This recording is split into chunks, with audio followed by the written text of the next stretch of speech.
This was only about 300 bucks to build, and it has 6 cores and 12 threads, a decent upgrade path, and looks way better than a Dell Optiplex. The pricing of GPUs has been on the decline for a while, and I'm finally starting to see this affect the used PC hardware market.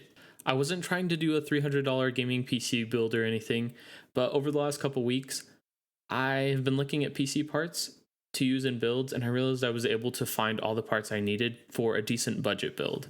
Before getting too much into the details though, don't forget to like and subscribe because this helps me out a ton. Most of the parts I acquired through listings on Facebook Marketplace and other classified sites.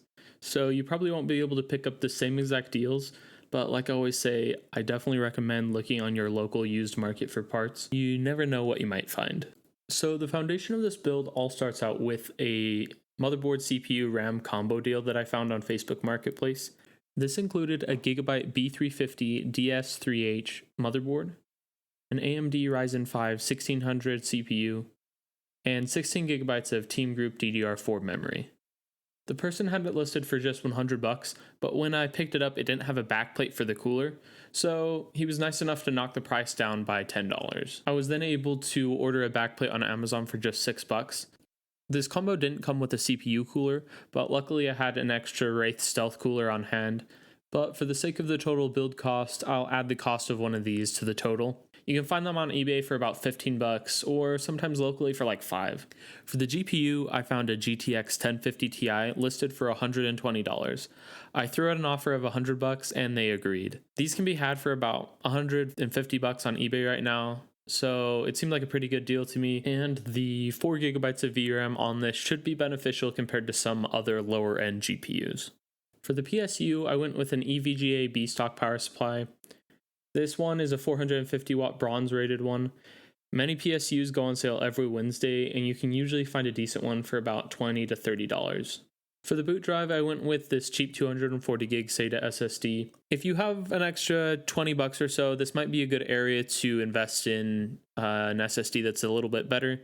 Usually for around 50 bucks, you can find pretty good deals on NVMe SSDs, so that will give you better speeds, and it'll probably make your build look a little bit better, a little bit cleaner without having to use as many cables. Lastly, I found a PC case with a glass side panel for 30 bucks on Facebook Marketplace. It's made by a brand called Golden Field, I think, which I'm not familiar with. It seemed decent for the price, although it didn't come with any fans, so I had a few extra ones laying around that I could use. But once again, for the sake of the total cost of the build, I'll tack on about 10 bucks just to account for those fans. So in total, all the parts together came in just above $300, so $306 to be exact. Now let's jump into that groovy build montage.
So what kind of performance can you get out of this $300 gaming PC? Starting the benchmarks out with Apex Legends at 1080p medium settings, the average FPS stayed in the mid-70s with the 1% lows sitting in the 50s.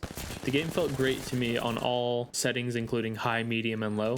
So I think it's just a matter of personal preference depending on if you want slightly higher frame rates or better looking visuals. The next game I tested was Shadow of the Tomb Raider, and at 1080p low settings with the built-in benchmark, the average FPS sat in the 50s with 1% lows in the 30s. Definitely playable by my standards. This PC will probably struggle a bit in some newer AAA titles, but as you can see, it should work pretty well for some titles that are a little bit older. Lastly, I tested Fortnite. On the default low settings, the game averaged around 115 FPS by the end of each game. The average on medium settings sat in the 80s, while the average on the high settings dropped to the 50s. Performance mode was where this PC really stretched its legs. While the FPS did fluctuate a fair amount, the average FPS usually sat close to the 200 FPS mark by the end of each game, with 1% lows that sat between 87 and 100. This is a pretty awesome experience, especially if you only care about those frames. I really can't believe that this is only $300 to build.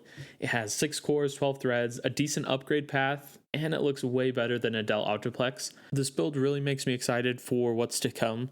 With prices finally coming down, I'm just excited to build more PCs and see what kind of deals we can find. As always, if you made it this far, thanks so much for watching, and don't forget to like and subscribe. It really helps the channel out, and I'll see you next time. Bye.